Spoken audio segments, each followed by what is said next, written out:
Reclaim your focus. How to stop letting the world steal your attention. You can't focus, huh? We all struggle with that. We're distracted. We can't seem to stay on task. Well, here's the truth. It's not your fault, but it is your responsibility.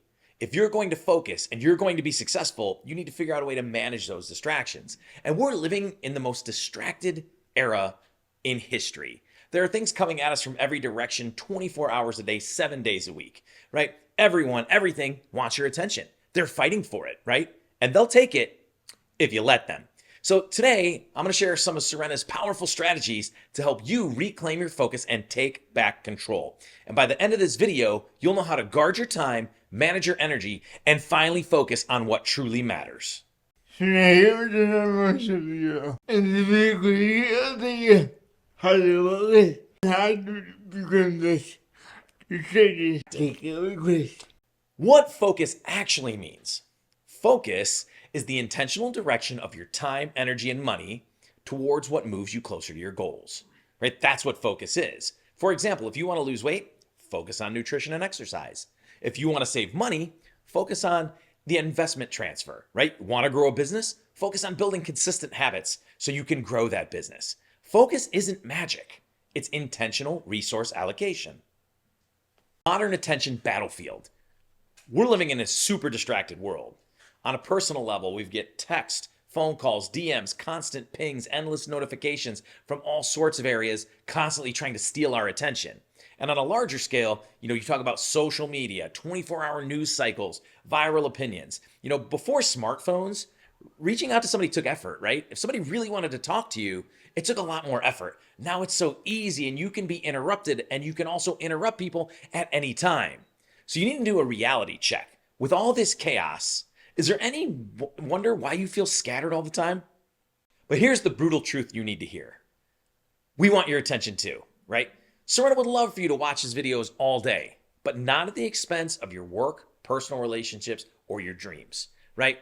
Your struggle to focus isn't entirely your fault, but reclaiming it, that is 100% your responsibility. Serena's disability is not his fault, right? But it's his responsibility, something that he has to take ownership of and deal with, right? Now you want to apply that same mindset to your focus. Strategy 1, guard your time like a fortress. You do not have to be available 24/7. I'll say that again. You do not have to be available 24/7. Now, technology and smartphones and internet and email and all those things might make you feel like you have to be available 24/7, but you don't. You know what? It's okay if texts don't get an instant reply.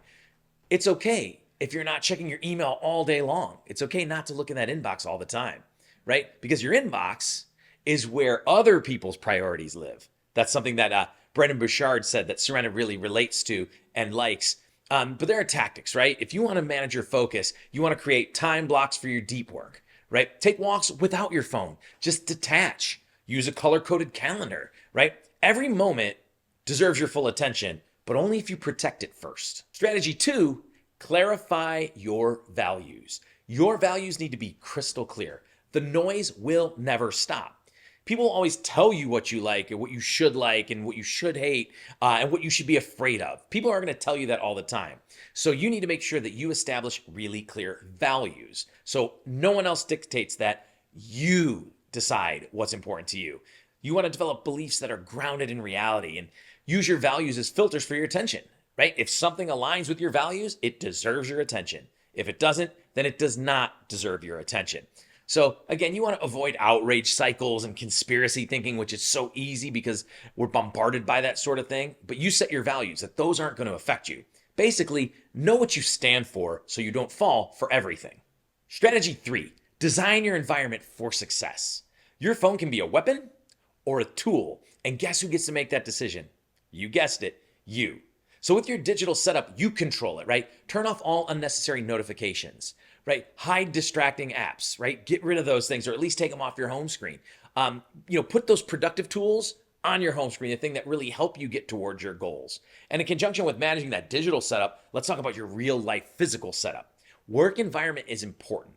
And it's not just something that sounds good. If you look at all the data, studies, and research, People that have uncluttered, open environments with natural lighting, that's much more conducive to productivity. Because even if things are cluttered and messy, you might not think it distracts you, but I guarantee you it does. A cluttered space equals a cluttered mind. So create zones, right? That's the other thing with designing your environment for success. Create zones. This is where I work. This is where I relax. This is where I hang with my family. This is where I get creative. And stay true to those. Don't let them overlap. It's like working in your bed. The bed should be for sleep and relaxation, not for work. Your kitchen should not be where you work. That's for dinner with your family or your friends and engaging with them. So set your priorities and know what you're going to do in each one of those spaces, because that will help design your environment for success all the way around.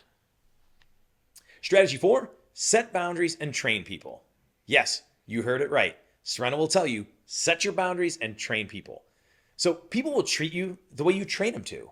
If you are that person who instantly responds every single second of every day and it's sacrificing personal relationships and your work-life balance, but that's just what you do, people will expect that all the time. So set clear expectations, right? Communicate your boundaries and do it confidently. And don't reward instant response culture. If you say you are not available during a certain time and you break that rule means nothing. You're not effectively setting up those boundaries that you need to do to be successful, right? And teach people that you're not always available, right? Because you don't have to be. It's not healthy. It's not productive, right?